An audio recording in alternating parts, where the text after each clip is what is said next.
L'éthique et la protection des personnes âgées sont-elles compatibles? La question peut être retournée. La protection des personnes âgées pourrait-elle ne pas être éthique? La protection est-elle un bien? Une première réponse pourrait bien entendu être positive. La protection est une des dimensions fondamentales de la mission du soignant, de l'accompagnant, de l'aidant. La protection répond à une menace à l'intégrité de quelqu'un qui donc du coup est qualifié de vulnérable. On peut seulement penser bien faire en agissant par devoir, aveuglément, en invoquant seulement une responsabilité qui serait juridique et en obéissant de manière servile aux recommandations et aux règlements dont le système de santé ne manque pas et qui finalement dispense de penser pour réduire la protection à un pouvoir de police. L'éthique impose, elle, une interrogation et elle est d'abord propulsée par le principe de bienfaisance. Certes, l'action de protection à l'égard d'autrui est une action nécessairement intrusive. Est-ce bien faire que d'installer une caméra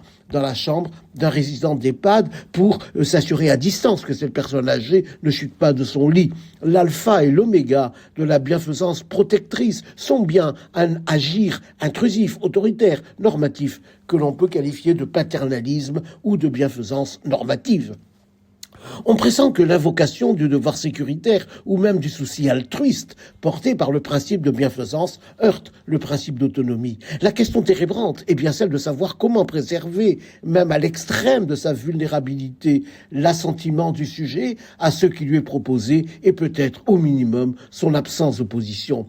Or, une éthique du care, donc une éthique du cœur, est soucieuse d'intégrer la personne vulnérable dans une relation qui doit s'interroger sur la manière dont le sujet va vivre, ressentir les adaptations nécessaires à sa sécurité, même s'il n'en comprend pas la portée. Une telle éthique est fondée sur la sollicitude du soignant ou de l'accompagnateur. Elle se préoccupe moins de bienfaisance que de bien-traitance. La sollicitude appelle ainsi à la proportionnalité des décisions et à la quête d'un compromis. Si un sujet tombe fréquemment de son lit, est-il souhaitable d'installer une caméra alors que l'on peut recourir à un détecteur de mouvement qui respectera son identité? Quels sont les aménagements architecturaux et humains qui peuvent réduire les chutes des personnes déambulantes, y compris le recours au bénévolat?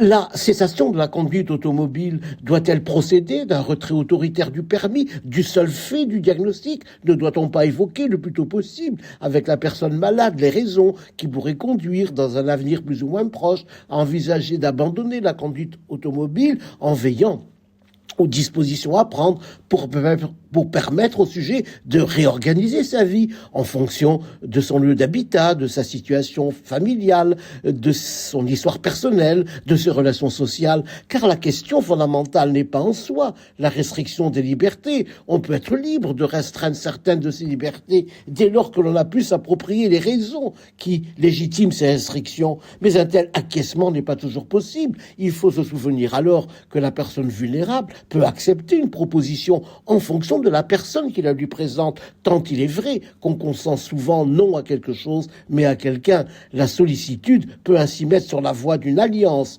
entre l'accompagnateur ou l'accompagnatrice et la personne accompagnée. Il faut aussi se souvenir que la restriction de liberté peut, chez certaines personnes vulnérables, en fonction de leurs besoins, franchir un seuil de déshumanisation pouvant effondrer leur désir même de vivre. Pour tenter de demeurer dans la bientraitance, l'accompagnateur doit s'appuyer sur un triptyque dont l'équilibre est parfois difficile, instable. Le principe de bienfaisance, le sens du devoir et la sollicitude. On peut y ajouter pour certaines situations le débat collégial, le recours à un avis éthique extérieur et distancié. Il restera des cas qui nourriront un sentiment d'insatisfaction qui puise sa dimension éthique, non dans la culpabilité, mais dans le regret de n'avoir pas pu atteindre l'idéal. Telle est l'angoisse éthique qui doit fonctionner comme un affect mobilisateur pour un accompagnement fondé sur la sollicitude et la bientraitance.